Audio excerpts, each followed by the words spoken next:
Hello students, this is your second video lecture of the topic verb. In our previous video, we have already done finite verb.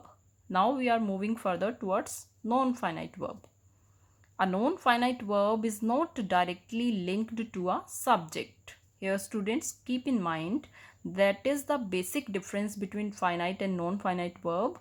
That in finite verb, verb was directly linked to subject, but in non-finite verb, verb is not directly linked to a subject. It doesn't change if the number or person of the subject changes. It does not show the tense. So students, you can see that it is the opposite of finite verb. Non-finite means non-changeable. Example, I want to go to Delhi. Here you can see subject, verb, to go to Delhi. Here to go, it is a non-finite verb. Students, if you change the subject, this verb will remain unchanged. That's why this type of verb is non-finite verb.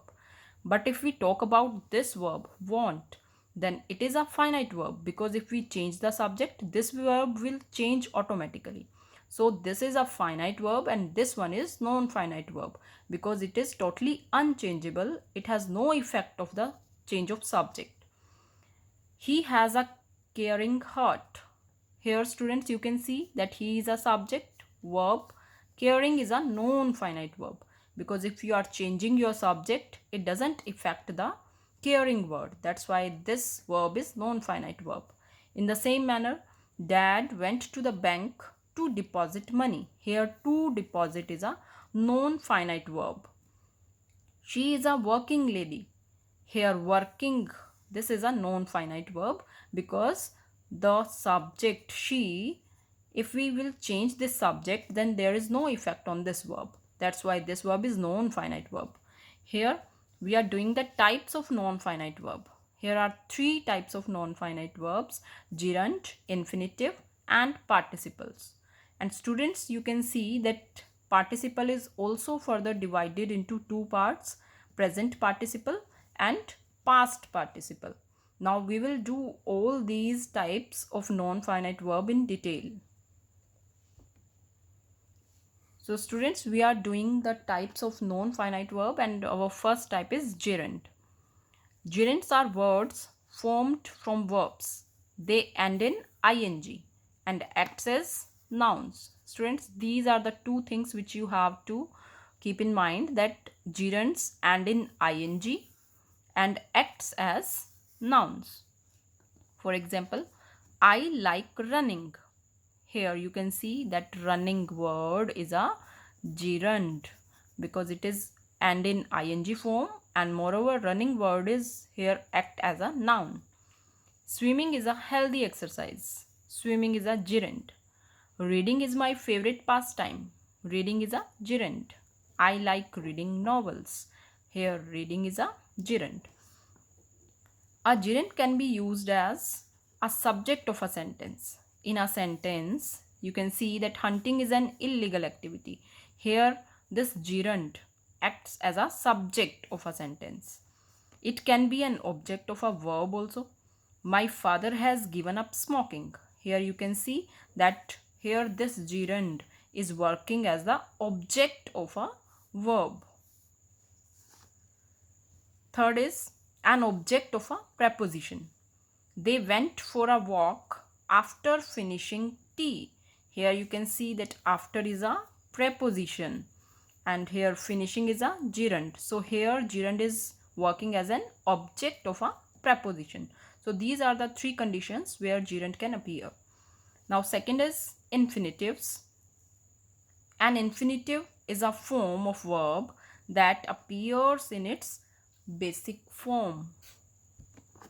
Students, infinitive is preceded by to and can serve as an adjective, adverb or a noun.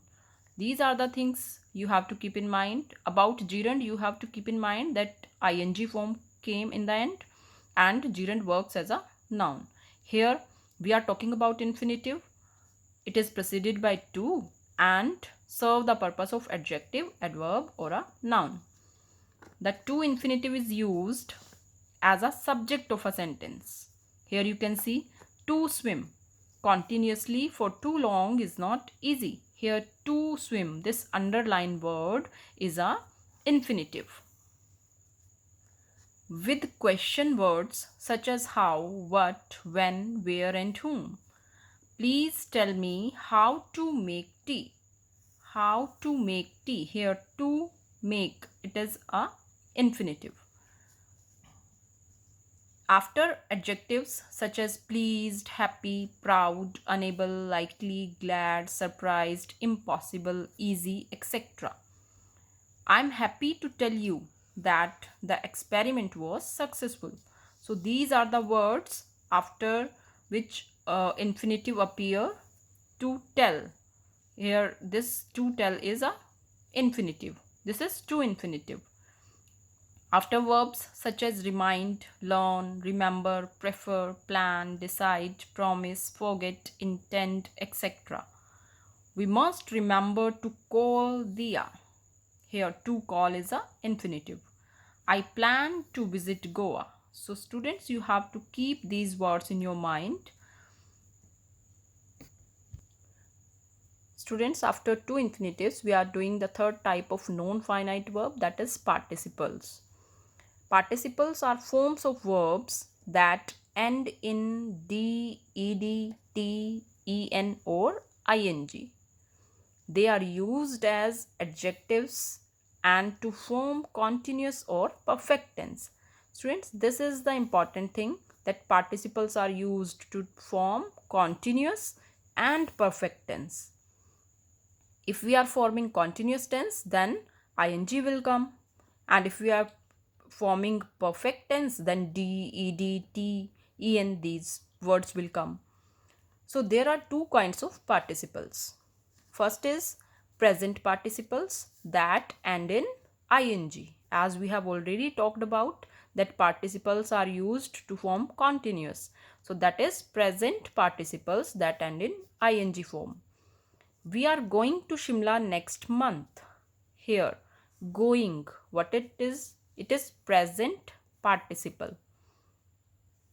Second is past participle that end in d, ed, t, en or n. Like Tushar opened the door slowly. Here you can see ed. This word appeared here. So this here this ed word is forming past participle. The burnt papers could not be used as evidence.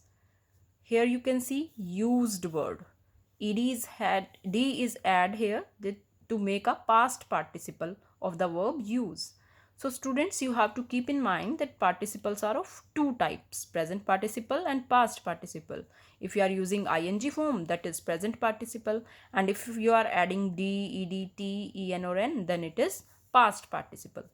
So you can see here the difference between present participle and gerund. Here this is the important thing, students.